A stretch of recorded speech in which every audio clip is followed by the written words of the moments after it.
Hello, we're talking to Koen Slootmaeckers, who is one of the three co-authors, together with Alexej ULBRICHT and Indraneel SIRCAR, on Queer to be Kind. And you're looking at two Eurovision finals there, which are 2007 and 2014.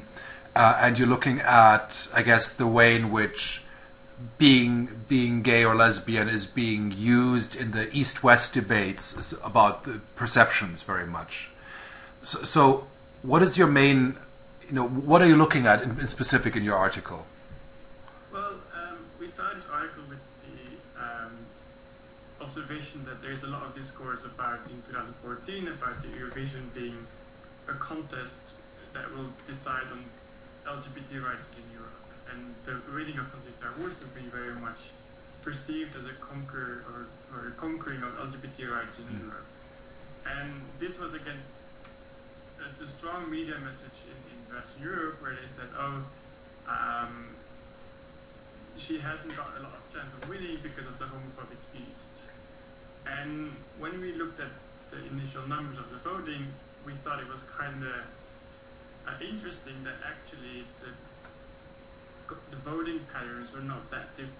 So we first wanted to explore this more, and we wanted to understand why this particular discourse on the 2014 contest arose. And to make this kind of analysis, we decided that, well, we need to compare it with another analysis or another case which is similar in a way. And then the 2007 winning entry of Miraya Serif, for which we thought that would be a good comparative case. First of all, because she, although not publicly out in Serbia, was known to be a lesbian at the time of the contest. Kurir, one of the Serbian tabloids, already published a story in 2004 about her sexualities, and even in the Western media, her sexuality was also being reported upon. However, when she won, nobody talked about LGBT rights per se. So we thought it would be interesting comparing how the discourses on those two events compared, and we found that there was a similar anti-Eastern Europe discourse within both contests, but very much situated on a different type of ideals. Where in 2007 we found that a lot of the commentary was about the bloc voting patterns and the notion that in Eastern Europe they're just trading votes, that one country gives votes to another and they're all voting for their neighbors, and a very political voting. Which then also led to the introduction of the juries next year. But then in 2014, the same pattern arose, in the sense that it was again an anti-Eastern Europe discourse, which hasn't been, it is not new per se, but the idea that was linked to LGBT rights was very interesting. It kind of fits on the broader, I think, phenomenon where Europe is more and more, or Western Europe I should say, and with it also the EU, more and more presenting itself as a champion in LGBT rights. And in this regards, we find, or we study in this article, how Eurovision has been used as a platform for this kind of discourses. Is it so in a certain way you're arguing that the kind of LGBT rights issue are used in Western discourses to emphasize the uniqueness or the kind of the normative superiority of the West over the rest in many ways? Is that how you would? Yeah, I think it very much fits into Poor's concept of homo nationalism, where in the West LGBT or as she says, some gay bodies are deemed valid to be protected by the state. If we look at general nationalism, often gays and lesbians are seen as a traitor of the nation, but in homo nationalism it kind of turns around, and the discourse becomes very much about we are tolerant towards minorities, towards gay LGBT minorities, and this is kind of the first understanding, and this is happening especially in Western Europe. We've seen this in the Netherlands, where actually rights movements start saying that they use very Islamophobic statements, using LGBT rights as a reason why they don't want Islam migrants. as one example. But this, in a wider, more transnational context, you also see that the EU, for example, presents itself as a champion in fundamental rights, and with it LGBT rights. And then this discourse of othering the Eastern Europe part, or the post-Soviet space or post-communist space within Europe, I think we find in this article is very much used to make the West look even more tolerant towards LGBT. By saying that the East is homophobic, it implies that the West is superior than the East, and it kind of uses this already problematic East-West divide that's been present for the last couple of decades to make the West look very much superior over the East. And what we find in our articles, for example, when we look at the discourses on Conchita Wurst in both the UK and Germany, is that although in the beginning there was some negative statements by, or there were negative statements by Western European elites, we can say, they were rarely mentioned, and the focus very quickly shifted towards the idea that Conchita can't win because of the homophobic East. And then when she won, and all the elite statements of Russia, amongst others, saying that Conchita was showing, I can't exactly remember what the statement was, but very much showing the decadence of the West, or its very homophobic statements. To summarize, it will always use this kind of representing the entire Eastern Europe population and their homophobia. Right. Whilst when the same statements were found in the UK, it was a particular person who was homophobic and never representative of the entire population. Right. And I mean, one of the striking features, as you've mentioned, is the fact that actually if you take away the jury votes last year, the popular vote was pretty much, there wasn't an East-West divide, in fact. There was not a...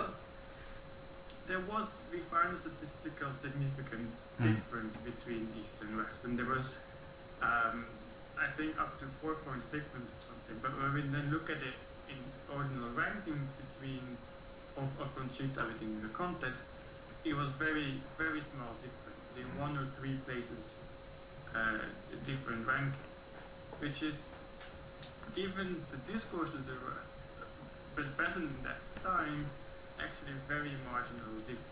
And we find it's significant, but we don't think it's very substantial or important because it's so small and it doesn't fit discourses that were present. Right. And therefore, we would say there was an overall wide support for Conchita amongst the voters of Eurovision. Right.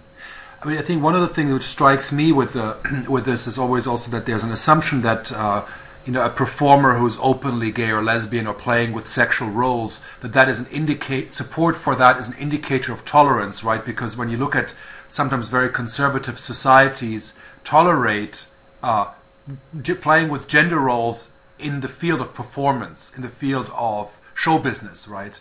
So that in a certain way, the question is Eurovision at all an indicator of anybody's tolerance? The fact that you tolerate, a drag queen with a beard, does that mean you're tolerant of, LGBT, of LGBT community or issues more broadly, right? Well, I mean, this is the thing with Eurovision. You don't know why people vote for starters, even though some of the Western tabloids said 10 reasons to vote for Conchita Wurst is one, it will upset Russia, and secondly, you vote for gay rights. Would kind of assume that people vote because they support LGBT rights, but that's not necessarily true. First of all, we don't know who votes for Eurovision. So it might, because I mean, it's often said that the biggest fans of Eurovision are the gay population. So it's quite obvious that they would vote for, or it's not obvious, but it's expected that they would vote for Conchita Wurst. However, you don't know, people might also vote because they really like the song, or because they like the performance in a general without even thinking about the political aspect of it all. So in that way, Eurovision doesn't necessarily need to be political, but it has been made political which is especially, I mean, it's always been political in a way, but this particular event in 2014 has made exceptionally political, centering on LGBT rights by the media and by the people commenting on it, which doesn't necessarily reflect the attitudes of the people voting, I think. But this I can't say for certain, but it would be very presumptuous to assume that everyone voting for Conchita Wurst was voting for LGBT rights. Right. Because the support in Russia was extremely high, but yet, or at least public support was quite high, and was then completely downgraded by the juries, which, I mean, wouldn't say that Russia is very home-friendly. Right. Yeah. I think as you've argued with your co-authors in the article, it's about looking at the discourses and how they're used. I mean, how this voting is used to make an argument. And unfortunately, I think, as you rightly pointed out, that the East-West divide in the rhetoric, I mean, in Western European media, very often is still quite pronounced, and that is maybe one of the issues to be most concerned about. So yeah, and there's also one more interesting thing about this whole idea is that it's been always said like it's the winning of Conchita is a championing of LGBT rights. But however, the actual politically or the subversive character of Conchita's act is in a bearded lady, which inherently questions the heteronormative assumptions of society. It questions the binary link between man and female, or male and female. It's never been mentioned. It's always been made the idea of homophobia, which in my view is very much used by the West to present the East as a problem which needs to be rectified, which needs to be educated, which needs to be brought up to speed with the West, so to speak, but never really questions the heteronormativity of the West. Because it's been said it's transphobia, it's Westphobia, but nobody actually understands the fact act in itself and what it means and what it can mean and what questions. And this is, I think, also a very interesting part about which we explored a little bit in the article, we touched upon, but it's something really to think about when we study this more deeply and when we think about this East-West divide as well.